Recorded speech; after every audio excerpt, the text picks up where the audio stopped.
তো hi everyone. তো গতকাল চলে গেছিলাম বজবজ পৌরসভার পুষ্প মেলাতে। এখানে শুধু পুষ্পরই মেলা হচ্ছে তাই নয়, বিভিন্ন ধরনের ফল গাছ এবং ফুল গাছও ছিল।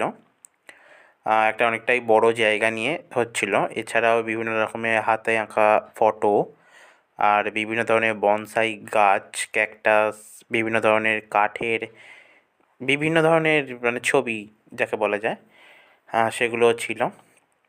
প্রথমেই গোলাপ দিয়ে দেখাচ্ছি, আর গোলাপগুলো দেখতে কিন্তু খুবই সুন্দর ছিল এখানে।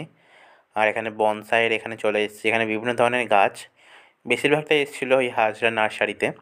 আর এখানে লেখা আছে, দেখতে পাচ্ছ এই যে হাজরা নার্সারি বলে। তো বিভিন্ন ধরনের গাছ বনসাই করে রাখা আছে। এছাড়াও এখানে কিছু কাঠের টুকরোকে বিভিন্ন শেপে দেওয়া হয়েছে, সেগুলোকেই নাম মেনশান করে এখানে রাখা হয়েছে।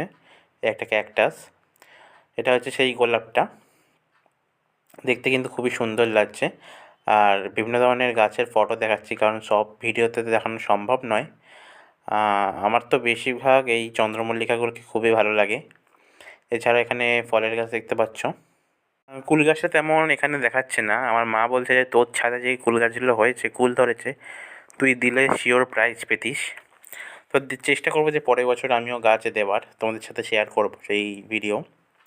লাস্টে এই এনার একটা ছবি দেখিয়ে ভিডিওটা শেষ করছি।